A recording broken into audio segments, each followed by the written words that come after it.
Welcome to Mee TV news. నేను మీ Mounika. Telangana flexi printing and employees association కార్యదర్శి సభ్యులు శ్రీ కొండరాజు గారిని తెలంగాణ రాష్ట్ర ప్రభుత్వం ప్రచార శాఖలో క్రియేటివిటీ డైరెక్టర్ గా నియమించింది. ఈ సందర్భంగా హైదరాబాద్ లో IMPR ఛాంబర్ లో నిర్వహించిన కార్యక్రమంలో ఆయన ప్రమాణ స్వీకారం చేశారు. ఈ వేడుకల్లో తెలంగాణ రాష్ట్ర ఫ్లెక్సీ అసోసియేషన్ అధ్యక్షులు నరేష్ రెడ్డి, జనరల్ సెక్రటరీ వేణుగోపాల్, వాసుగారు, సునీల్, అసోసియేషన్ సభ్యులు బండకుమార్ తదితరులు పాల్గొని కొండరాజు గారిని ఘనంగా సన్మానించి శుభాకాంక్షలు తెలియజేశారు. ఈ సందర్భంగా పలువురు మాట్లాడుతూ కొండరాజుకి లభించిన ఈ బాధ్యత సృజనాత్మక రంగానికి మరింత ప్రోత్సాహాన్నిస్తుందని, ఆయన మరింత ఉన్నత స్థాయిలో చేరేయాలని కోరారు. Telangana flexi printing and employees association కార్యదర్శి సభ్యులు శ్రీ కొండరాజు గారిని తెలంగాణ రాష్ట్ర ప్రభుత్వం ప్రచార శాఖలో క్రియేటివిటీ డైరెక్టర్ గా నియమించింది.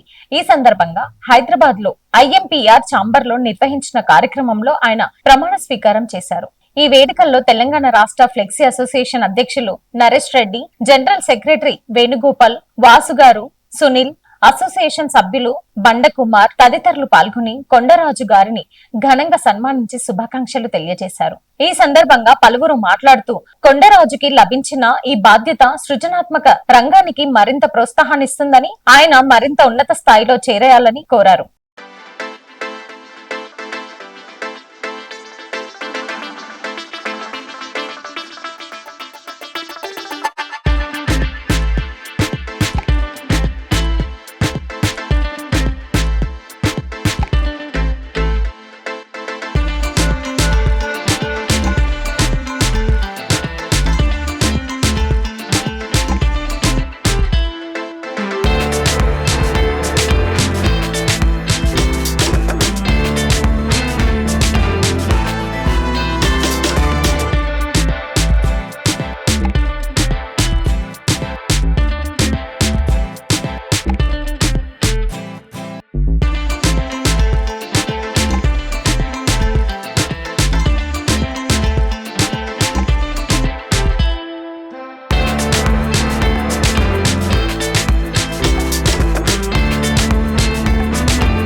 పట్టణంలో ఘనంగా ABVP 78వ జాతీయ విద్యార్థి దినోత్సవాన్ని ఘనంగా నిర్వహించారు. కల్వకుర్తి పట్టణంలో అఖిల భారతీయ విద్యార్థి పరిషత్ ABVP ఆధ్వర్యంలో 78వ జాతీయ విద్యార్థి దినోత్సవాన్ని పురస్కరించుకొని భారీ మహార్యాలీ నిర్వహించారు. పట్టణ ప్రధాన వీధుల గుండా సాగిన ఈ ర్యాలీలో విద్యార్థులు పెద్ద సంఖ్యలో పాల్గొన్నారు. చేతుల్లో జాతీయ జెండాలు, ABVP జెండాలతో దేశభక్తి నినాదాలు చేస్తూ ర్యాలీని విజయవంతం చేశారు.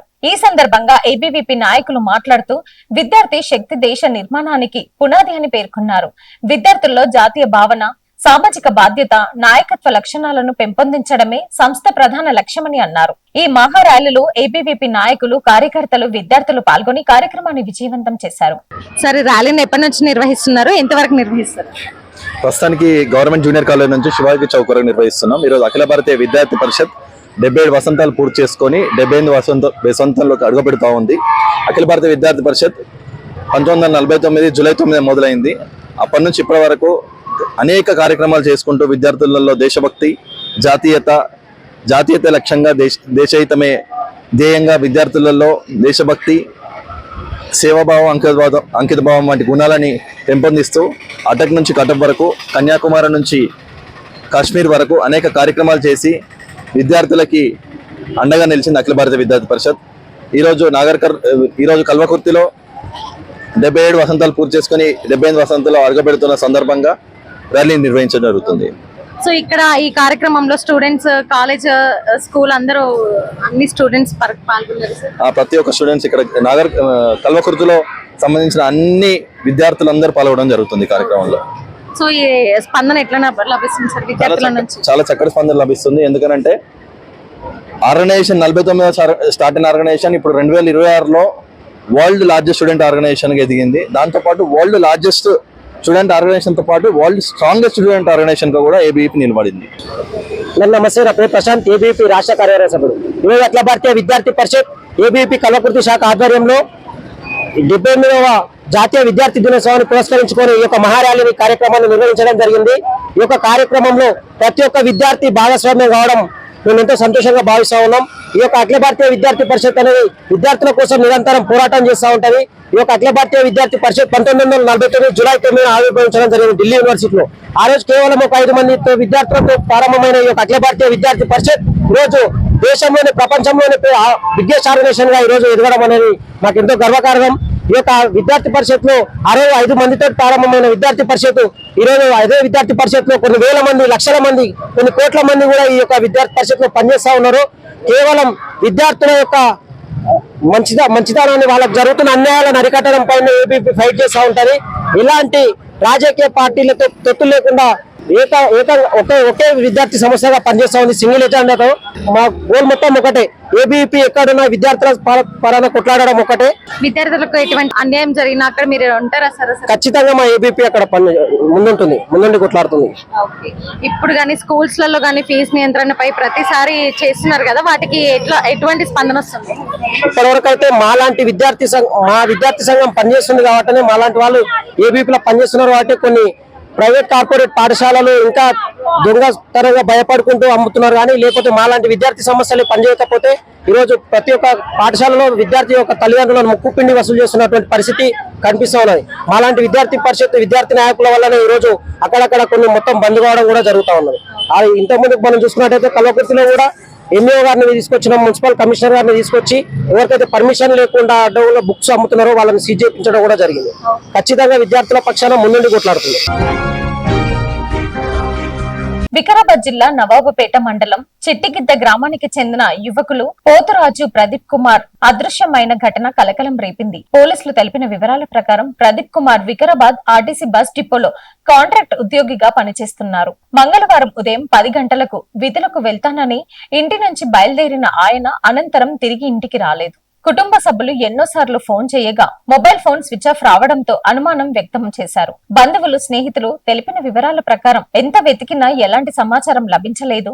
దీంతో తండ్రి త్యాగరాజు ఫిర్యాదు మేరకు నవాబుపేట పోలీసులు మిస్సింగ్ కేసు నమోదు చేసి దర్యాప్తు ప్రారంభించారు. ప్రదీప్ కుమార్ ఆచూకీ తెలిసిన వారు లేదా నవాబుపేట పోలీస్ స్టేషన్ నెంబర్లకు సమాచారం అందించాలని పోలీసులు విజ్ఞప్తి చేశారు. కొల్లాపూర్ నియోజకవర్గ రైతులు ఎన్నో ఏళ్లుగా ఎదుర్కొంటున్న పోడు వ్యవసాయ భూముల సమస్యల పరిష్కారానికి రాష్ట్ర ప్రభుత్వం చర్యలను వేగవంతం చేసింది. నాగర్ కర్నూలు జిల్లా సోమశిలలో రాష్ట్ర ఎక్సైజ్, పర్యాటక, సాంస్కృతిక శాఖ మంత్రి జూపల్లి కృష్ణారావు జిల్లా కలెక్టర్ హేమంత్ కేశవ్ పాటిల్ తో కలిసి అటవీ, రెవెన్యూ అధికారులతో ప్రత్యేక సమీక్ష నిర్వహించారు. రైతుల సమక్షంలో ఒక్కొక్క భూ సమస్యను పరిష్కరించిన మంత్రి సమస్య పరిష్కారంలో జాప్యం ఎందుకు జరుగుతుందని అధికారులను ప్రశ్నించారు. రైతులను కార్యాలయాల చుట్టూ తిప్పకుండా గ్రామాలకి వెళ్లి నిర్ణీత గడువులోగా సమస్యలను పరిష్కరించాలని స్పష్టమైన ఆదేశాలు జారీ చేశారు. రెవెన్యూ, అటవీ శాఖ సమన్వయంతో పనిచేసి పోడు భూములు, పట్టాదారు పాస్బుక్లు, సర్వే నెంబర్ల వివాదాలు, రికార్డుల లోపాలు వంటి సమస్యలను చట్టబద్ధంగా పరిష్కరించాలని మంత్రి సూచించారు. సమస్యల పరిష్కారంలో నిర్లక్ష్యాన్ని ప్రభుత్వం ఏమాత్రం సహించబోదని హెచ్చరించారు. జిల్లా కలెక్టర్ హేమంత్ కేశవ్ పాటిల్ మాట్లాడుతూ అర్హులైన రైతులు భూములను సంయుక్త సర్వే అనంతరం భూభారతి పోర్టల్లో నమోదు చేసి చట్టబద్ధ హక్కులు కల్పిస్తామని తెలిపారు. రైతులు తమ వద్ద ఉన్న భూ రికార్డులను సంబంధిత ఆర్డీఓ కార్యాలయానికి అందించాలని సూచించారు.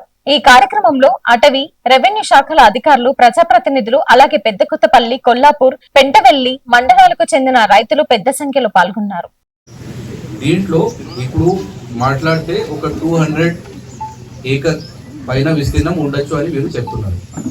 నా విజ్ఞప్తి ఉంది సర్పంచ్ గారికి, పంచాయత్ సెక్రటరీకి, అందరు గ్రామస్తులకి, మీరు ఒక కమిటీ ఫామ్ చేయండి.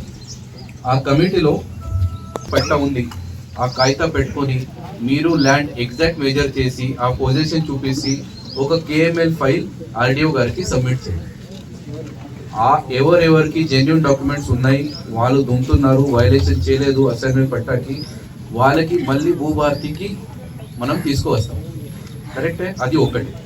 సెకండ్ థింగ్, మీకు ఈ భూమి ఇచ్చిన తర్వాత ఫారెస్ట్ వాళ్ళకి 3277 ఏకర్స్ వాళ్ళు మళ్ళీ మెజర్ చేస్తారు. మిగతా మిగిలిన 54లో మొత్తం భూమి గవర్నమెంట్, అది మాత్రం ఒప్పుకోవాలి. క్లారిటీ వచ్చింది మీకు? రామ్మోహన్ గారు, ఊరు కట్టుకునే ముందు ఇక్కడున్న ఏవైతే ల్యాండ్లో ప్రజలు వ్యవసాయం చేసుకుంటున్నారో ఆ ల్యాండ్స్ అన్నిటిని కూడా మీకు పట్టాలు ఇస్తాం, పాస్బుక్లు ఇస్తాం, అందరూ కూడా అన్ని వసతులు కల్పిస్తాం చెప్పి ఇక్కడ ఊరు నిర్మాణం చేస్తారు. ఇది ఊరే ఫారెస్ట్లో ఉండి ఊరే కాదు ఆ సైడ్ పక్కన అందులోకి బోర్ బండి తీసుకొని పోతే ఫారెస్ట్ లో వచ్చి బోర్ బండిని ఆపారు.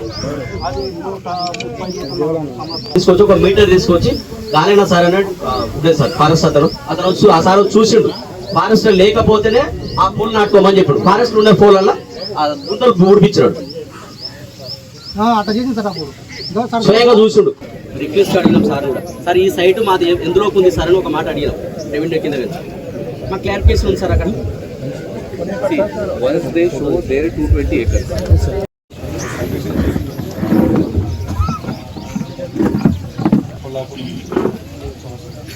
Main road is there. Main road కాకినాడతో పాటు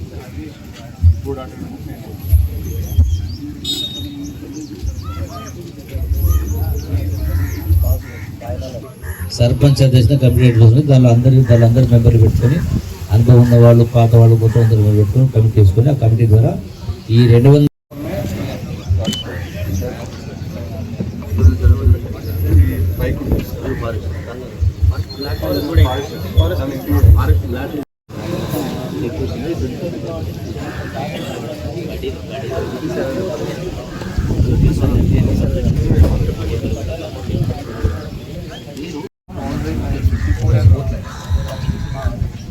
ఈ మొత్తం నంబర్లు ఇదంతా 54 సర్వే నెంబర్. ఈ 54 సర్వే నెంబర్లో ఇటువైపు అంతా వాటర్ వచ్చింది. వాటర్ ఇటువైపు ఉందా, ఇటువైపా? ఇది ఈ గ్యాప్ ఏతుందో ఇది మొత్తం కూడా సర్వే నంబర్ 54. ఇది కూడా సర్వే నంబర్ 54. ఈ గ్యాప్ ఉర్దూ మిక్స్ తెలుగు అక్షరాలు చదవడం పుస్తకం కదా. అది వేరే సర్వే నెంబర్ మధ్యలో వచ్చాయి సార్. ఈ నెంబర్ కూడా దీనిలో నెంబర్ మా భూమిని కలిపి ఫారెస్ట్ లో కలిపాడు. మా భూమిని కలిపి ఫారెస్ట్ లో కలిపాడు. బీట్ ఆఫీసర్ వెంకటేశ్వర్ ఇక్కడ లేడు సార్. ఇప్పుడు ట్రాన్స్ఫర్ అయింది సార్, చెక్ పోస్ట్ దగ్గర ఉన్నాడు సార్. ఆ పిల్ల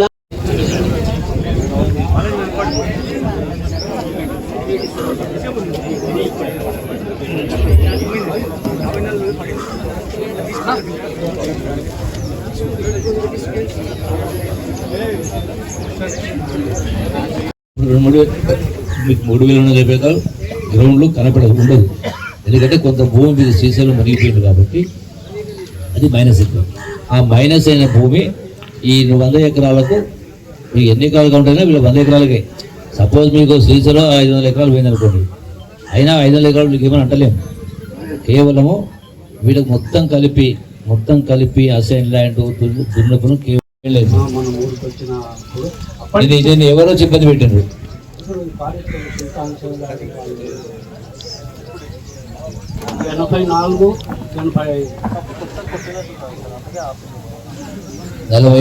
అప్పుడు దానిలో ఇచ్చిండ్రు సార్ పట్టాలు కూడా. Thanks for watching.